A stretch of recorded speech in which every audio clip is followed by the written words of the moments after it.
All right, ALGS news coverage continues. As you can tell, your boy is sick. We'll keep this one a little bit shorter. Honestly, not too terribly much going on, but we did get confirmation of big news from yesterday. If you guys have not seen it already, 100 Thieves has been confirmed to be re-entering into the scene, and they're coming back with a roster that we all expected and anticipated. This is the Dojo roster with Timmy, Design, Jin Burton, and their coach Bronzy. Huge news, obviously, for the Apex scene. I think a lot of people wanted these people to return to begin with, but it's obviously good that not only are they returning, but they're picking up such a talented esports roster and one of the fan favorites right now. Also wanted to mention ALGS Champ Scrims finally have resumed. We thought we were going to get BLGS Scrims yesterday as well, but that's not the case. BLGS is looking to return and continue its coverage also very shortly, just within a couple of weeks, by the way. But Champs for ALGS is right around the corner as well, only like less than 2 months away. So this is something that we're starting to see more often. They started this Champ Scrim back. Unfortunately,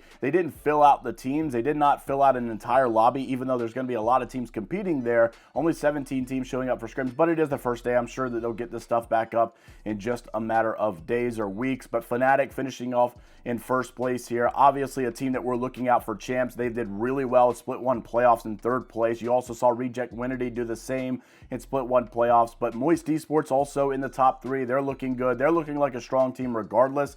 I think a lot of these APAC North teams are being heavily regarded as some of the favorites going into this. And of course, North America always is. But another one to look out for is the EMEA region, right? I think in the last couple of weeks, they have stepped up, or in the last couple of months, really, they have obvious reason to be considered here. And even looking pretty good in the Esports World Cup. And that's where we get into another conversation with the World Cup that just happened recently. You saw Alliance do really, really good, obviously taking the W in the end. But what was weird about that is Effect is a player who's on there. He's obviously very critical. He's obviously very talented, but unfortunately, he's always going through visa issues, and that's no different from what we're seeing now. Sadly, it seems like Effect may be missing out, and we're now getting that Mande might be stepping in. Obviously, this is no stranger. This is no surprise, really, that Mande would be the ideal choice. He's played with Alliance many times, especially at LAN, and always been willing to sub. And you'll see basically this video confirmation as to how this dynamic may actually work. Here's a clip coming from Jin Burton and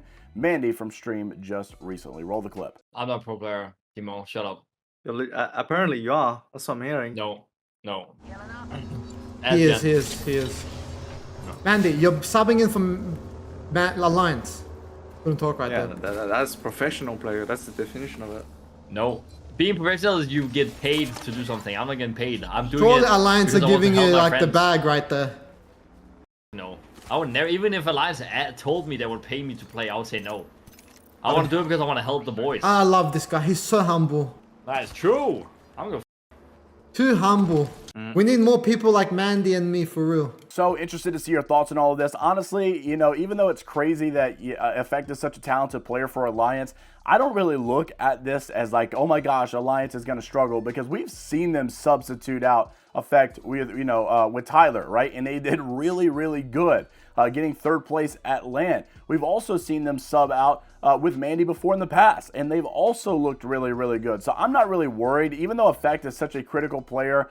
It's somehow like it just works. Like I feel like if Jin Burton was subbed out, if Imperial How was subbed out, it's probably just not going to work. There's no chance at all. But for some reason, Alliance knows how to make it work. I don't know if it's just because their IGL leadership is easy to follow, it's easy to build around, but they seem to not really struggle when critical players have to be out and a substitute has to be pulled in. Interested to see what your thoughts are on all the news in today's video. Like and subscribe if you want to stay up to date with all things going on inside the world of Apex Legends, esports drama, and much more. Hopefully our voice will be back pretty soon, and there'll be more ALGS news to cover here shortly. And until the next time, we'll see you all later, Gators.